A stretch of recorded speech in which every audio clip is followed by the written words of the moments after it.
Oi amigos, hoje eu trago para vocês uma pequena, mas importante dica sobre condutores em equilíbrio eletrostático. Primeiro, para compreender melhor essa matéria, eu vou começar com o exemplo de uma esfera condutora, carregada evidentemente.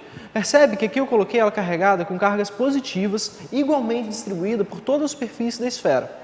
Essas cargas positivas vão produzir um campo elétrico na parte de fora da esfera e na parte interna. Vou querer saber como calcular o campo elétrico fora, campo elétrico dentro, assim como eu posso fazer para calcular o potencial elétrico produzido na parte externa e o potencial no interior dessa esfera.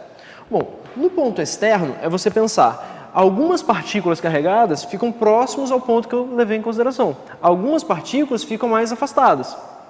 Logo, o que eu vou fazer é aplicar a fórmula do campo elétrico, kq sobre d ao quadrado, só que a distância que me interessa não vai ser nem a distância em relação à primeira superfície, nem essa distância em relação à superfície mais afastada. Vai ser a distância em relação ao centro, entre o ponto e o centro.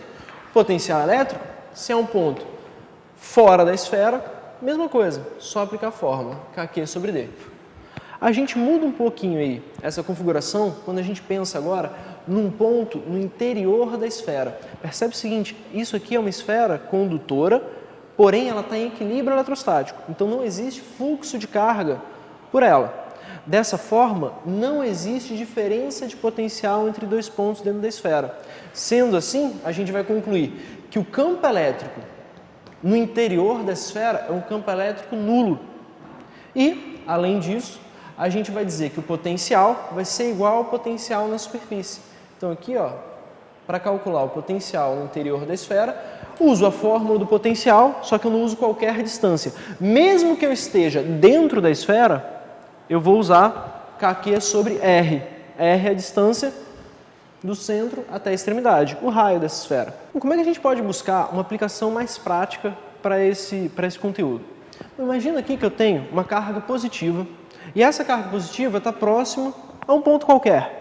Bom, essa carga positiva produz um campo elétrico nesse ponto. Esse campo elétrico é necessariamente o campo elétrico de afastamento. Nesse caso, então, vou desenhar um campo elétrico produzido pela carga para a esquerda. Eu chamei aqui de campo elétrico 1, produzido pela primeira carga que eu coloquei.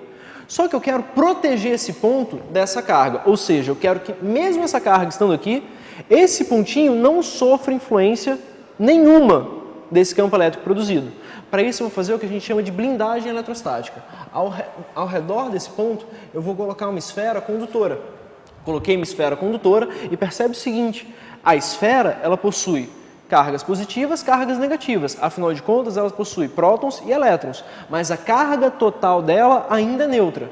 Quando eu aproximo uma esfera neutra de uma esfera positiva, lembra, cargas positivas atraem elétrons, então eu tenho uma porção de elétrons sendo atraídos por essa partícula positiva.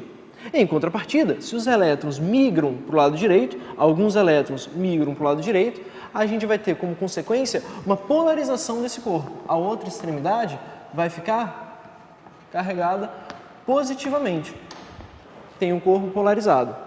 Bom, esse corpo polarizado agora, ele é dividido entre uma parte positiva e uma parte negativa. A parte positiva produz um campo elétrico. A parte negativa também produz o seu campo elétrico. Significa então que essa esfera agora produz um campo elétrico no interior dela.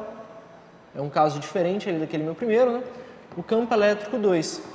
Aí você lembra o seguinte, no interior da esfera agora, tem uma contribuição da carga positiva de fora e uma contribuição das cargas que foram induzidas nesse cara. Aqui a gente vai ter dois vetores se anulando. O campo elétrico resultante aqui no meio, que esse é o que me interessa, vai ser um campo elétrico nulo. Então não tem vetor campo elétrico no interior da esfera. Isso aí é o que a gente usa, por exemplo, no marca-passo. A gente precisa proteger o marca-passo de cargas externas a ele. Então a gente faz uma blindagem eletrostática nesse marca-passo para proteger todo o circuito montado que regula o batimento do coração de uma pessoa. Além desse exemplo, a gente pode citar por que o carro protege a gente durante uma chuva.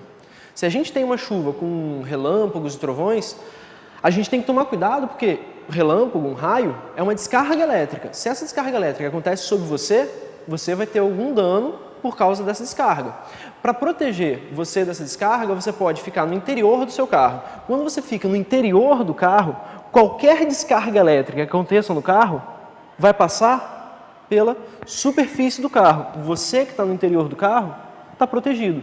Não é por causa do pneu do carro. Você está protegido por causa da blindagem eletrostática. Quem descobriu isso foi Faraday com a sua gaiola, a famosa gaiola de Faraday. Bom, amigos, um grande abraço para vocês, bons estudos.